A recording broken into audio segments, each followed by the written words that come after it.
That's more like it. The Formula Classic Ninja Turbo video is uploading. While we settle down to actually have a grown-up conversation about turbo by using about the same power, 1200 horsepower, but we attach it to the biggest brick on four wheels in the sim, which is the Formula truck.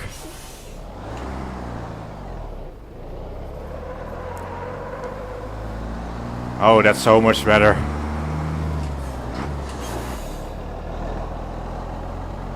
Oh yeah, this is more my thing.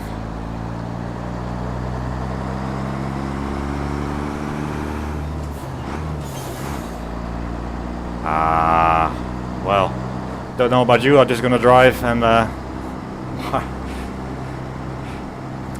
it was quite ferocious doing it in a Formula Classic with 4 bar of boost, trying to explain the turbo model. So we stepped away from that.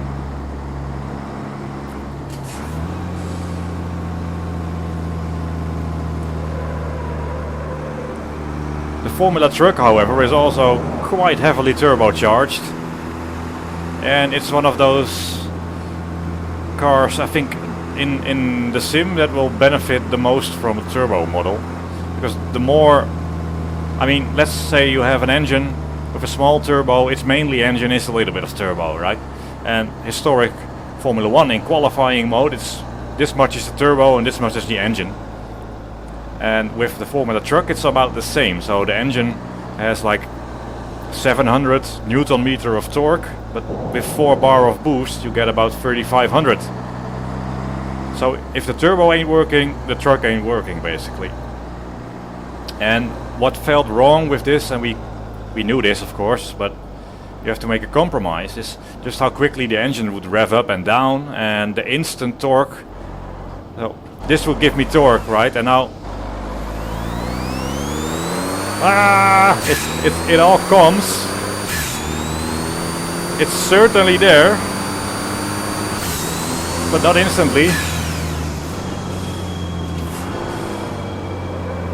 Oh, we got a bit less grip than in a Formula 1 car.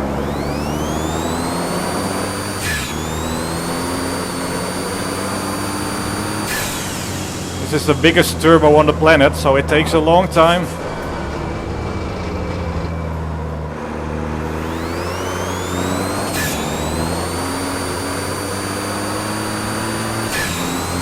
A long time to spool up when it's not spinning. And I'm still used to Formula 1 grip levels.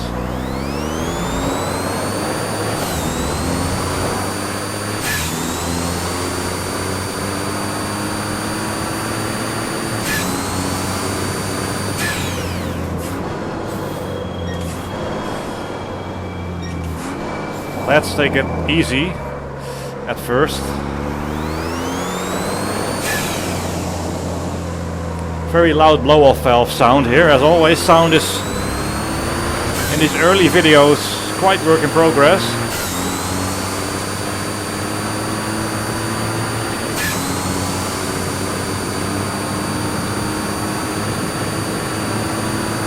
Wah, wah.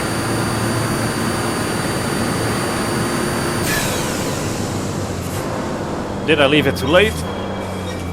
No, perfectly judged as always. Being a driving god makes it easy.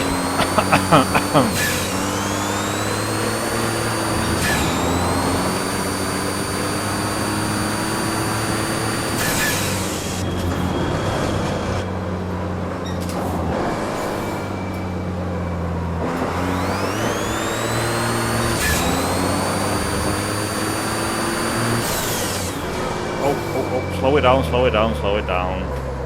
Floor it. Wait, boost.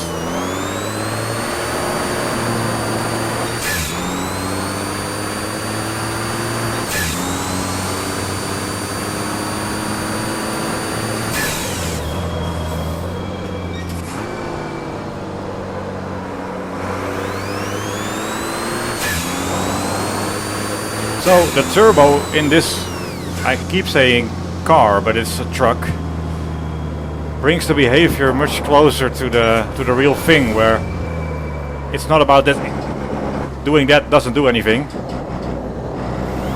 It takes a while, and then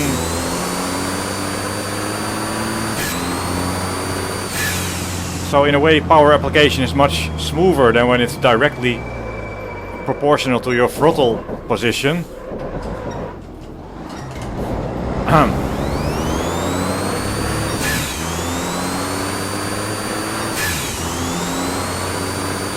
So I mentioned turbo, that we have a normal engine and the exhaust gases pass over this turbine that starts to spin real fast.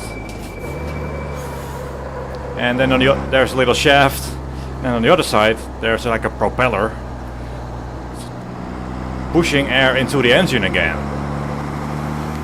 And if you put more air into the engine with more fuel, you get bigger explosions and you get more power, which puts more exhaust gases out the back, which puts more energy into the turbo, which puts more air into the engine. At some point you're I think that's how space travel works. Not entirely sure, could be.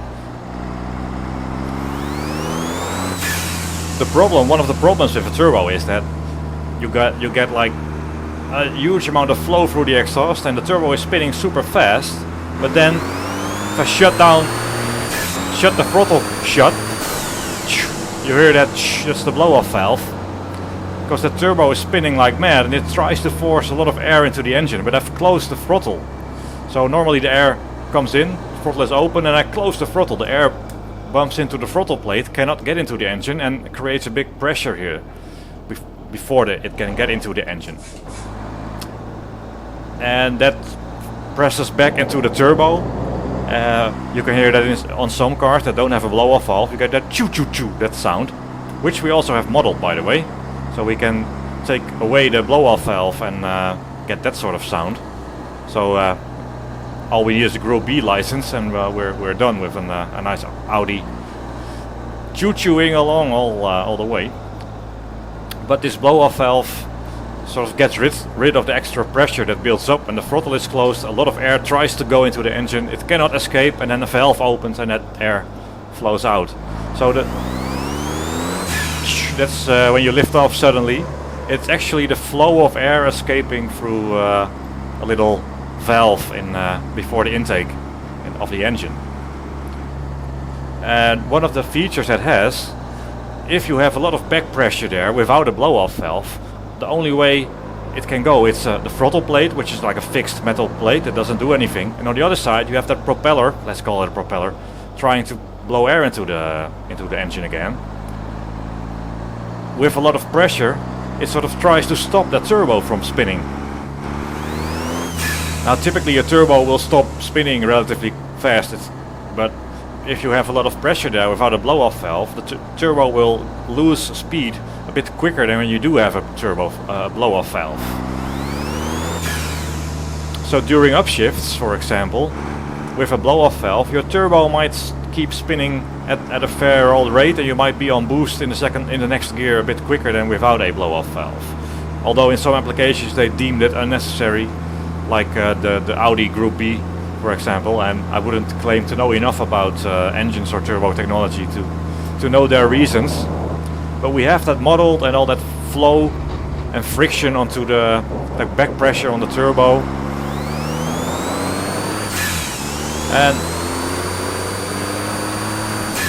it makes it quite dynamic. See, that happens when I brake. If I let go of the throttle slowly, the turbo starts to spin up. You hear it? There we are. If I let go slowly, you hear the turbo stop slowly. See, my revs are still very high, but there wasn't enough enough flow coming out of the exhaust to maintain that pressure.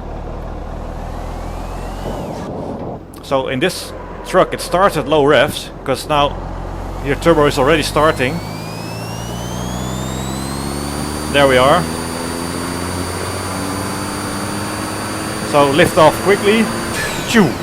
There's my turbo speed gone. because there's no air to get into the engine. There's no more exhaust flow.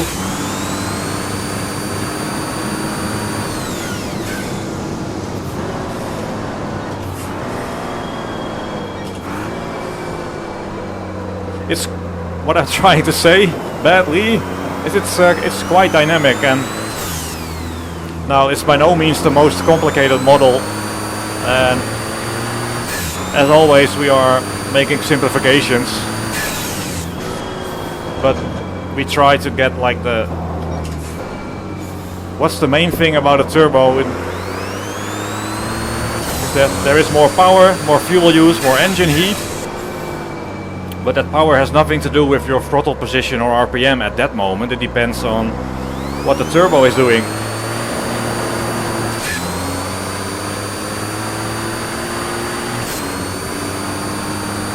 And we can make big turbos, small turbos,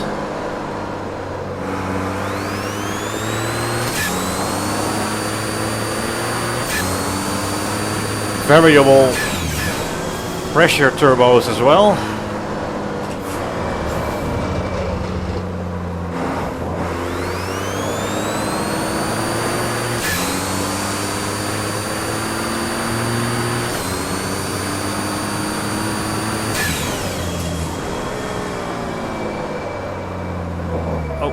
Oh, cutting the course.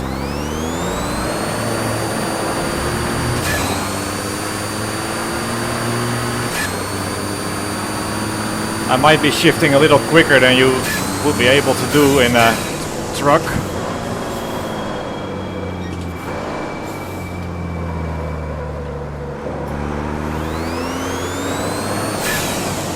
And it calms this thing down so much.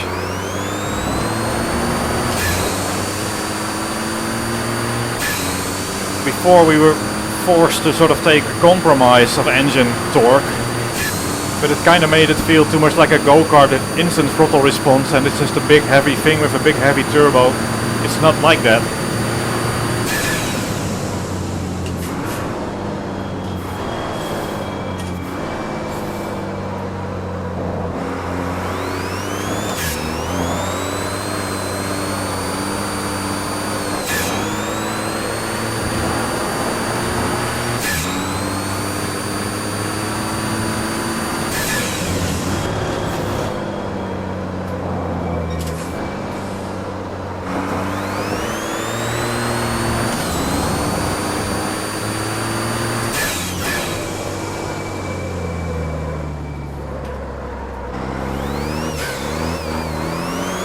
It's much lazier there before it starts to drift.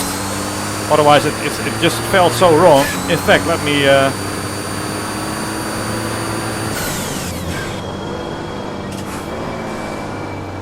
me load up the previous model, which we still have.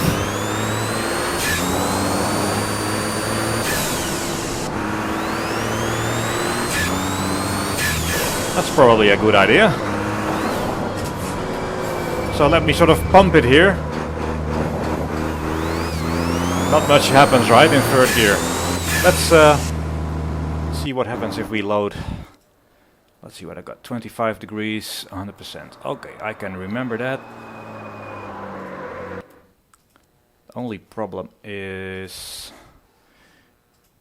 this truck doesn't have the nice on-throttle engine sound. So it sounds a little different. This one has the old engine. Let's see what that feels like.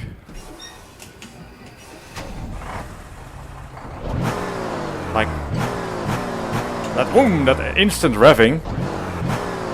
It's because I'm revving it with 3,500 Newton meters of torque, which it has, but only if the turbo is spinning. And if you're doing this, the turbo has no chance to spin up. So this feels like a Formula 1 engine here. See that instant, oh, my headphone's falling off, instant response.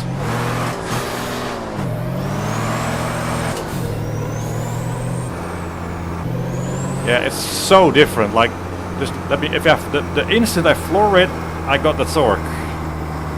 There we are. Ah!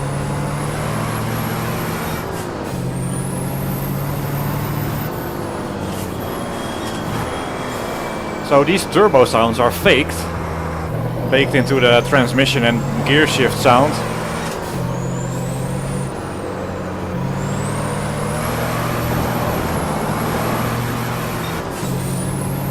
So this feel of instant power is just very unrealistic, but we didn't have a way around it before.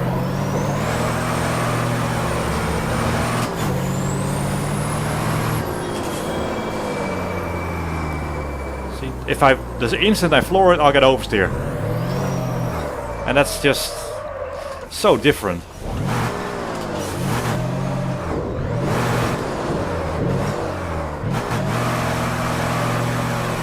Power!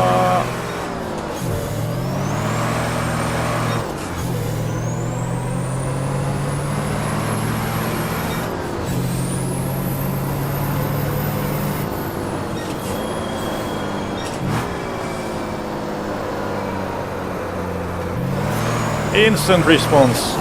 It makes it feel like a go-kart almost compared to a big truck with a big turbo. And it's especially on, I mean, on something like the Mini, or even on the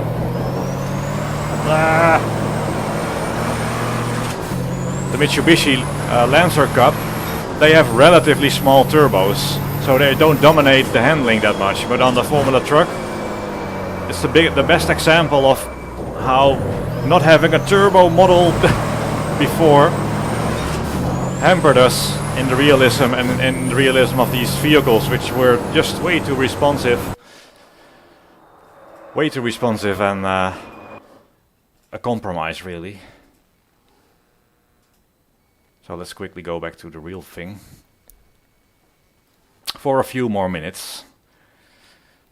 I believe I told you in the Formula Classic video I will do a lot of explanation of things I've only partially done, but it's more about driving, isn't it? There we are. Start. See?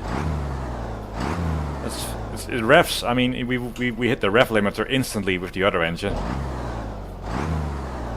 This is much more natural.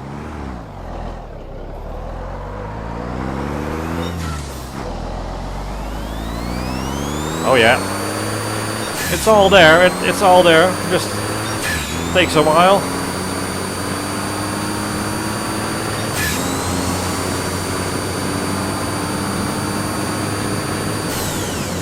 Oh, that it also takes a while to stop. I forgot that.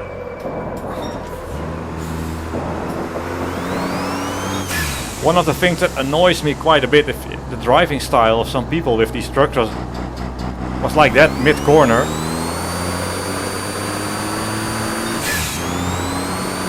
No need for that now.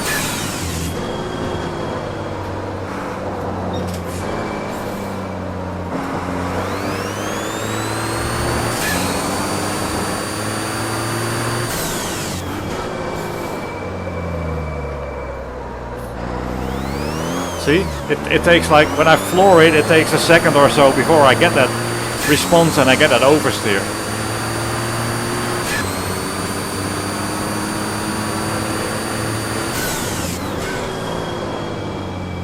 Shifting it a bit too quick on the upshifts, doing my Formula single-seater method.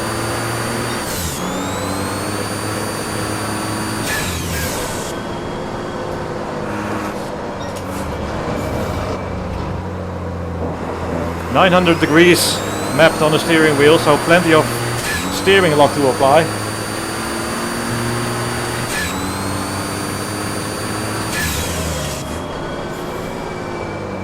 Oh, plenty of way to slow down for the chicane.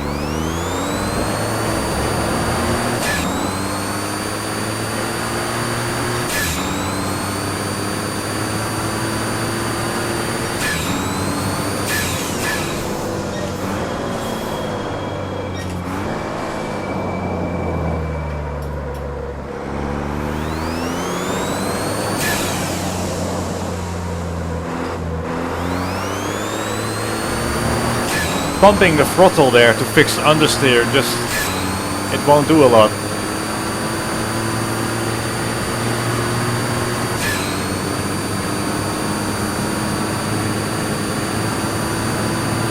So, turbo, another video, still not that much explaining, done, a bit more.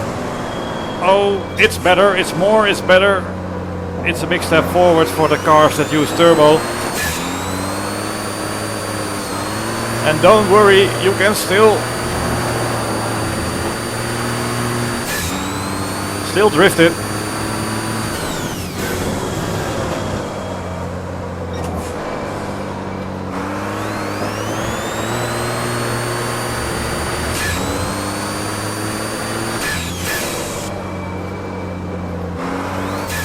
Oh, but not as easy as you could before. So guys, thank you for watching this if you did. Check out the Formula 1 video, the Formula Classic video for more insanity. Work in progress. See you later. Bye bye.